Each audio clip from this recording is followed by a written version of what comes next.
Every time people ask us how long have we been married, and we say 60 years, they look at me like we're nuts. We were married in June of 1962. We dated 1 year and we were engaged for 9 months. Correct. Give me a kiss. Connie Pappas Kotras. And my name is Charles Kotras. We were born and raised in Memphis, Tennessee. My wife and I have known each other from the time we were children. We were raised together. Went to church together, sang in the choir together. We lived down the street from each other. 5 blocks from each other. The only separation that I had with her was when we went to college. I was 17 years old. My wife was 14 years old.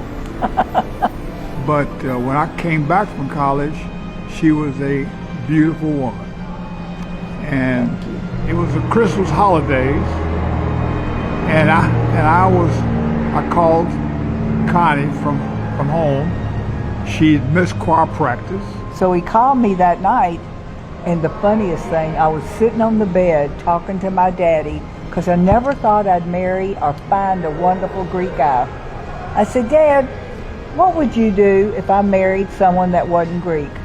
I'm telling you, the phone rang, and I answered it, and he said... And I said, I missed you at church. What I would like to see is if you would like to go out Friday night.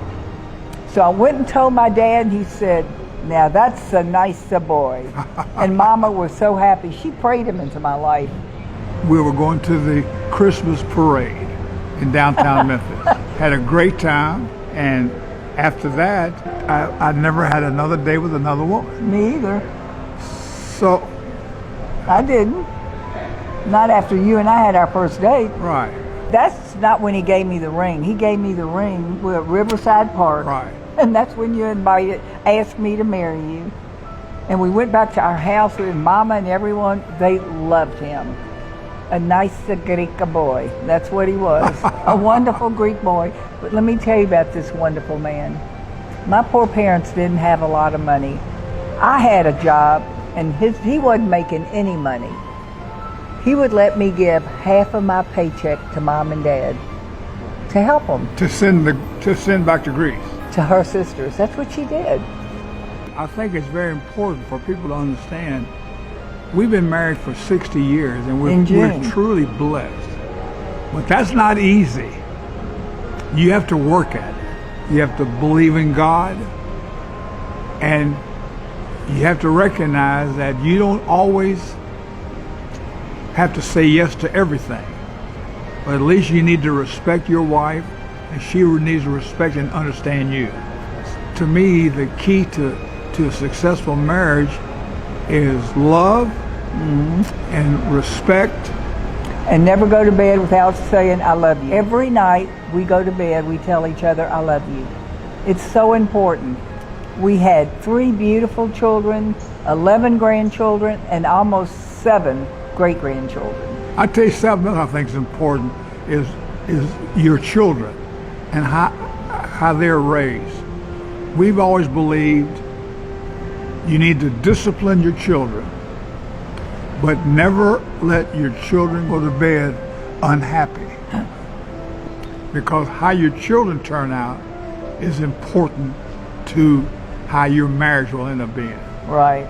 Mama would tell me, Oli ini tihiro. She would tell me that, and I'd say, oh, there's no way I'm going to ever meet a Greek boy. Best thing that ever happened to me. Him. Wonderful man. Blessed with him, the best husband, best papu, best big papu, best provider, and we have 3 great kids. Wonderful children. It's difficult not to have get mad at each other. misunderstanding. Yeah, you get mad. But you can't let it get out of control. That's why we said you have to go to bed that night and say, the woman has to say it the most, I'm sorry first. You cannot. You have to. You cannot let a small problem become a major problem. And if you don't address it, it will get out of control. Yeah. There's give and take. You cannot expect to have everything your way all the time. You also need to give in to her. We still hold hands in the movie. And we still hold hands walking down the street. Well, now it's more, we're holding hands with support too. Right. Let me tell you, when this guy retired, the minute he retired, we traveled all over Europe, the world. We've gone on. And we took our family with us. We went to Greece. We took 22 people to Greece. We decided we don't want to die and let our children give all of our money away. So we gave all of our money away. We had so much fun. At St. Jude's Children's Hospital in Memphis, there's a Connie's Corner.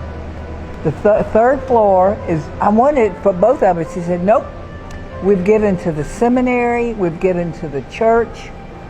We had more fun saying. Give it to the college where I went to school. So we did it. We thought we want to have fun, giving it away. And that was a thrill. It was.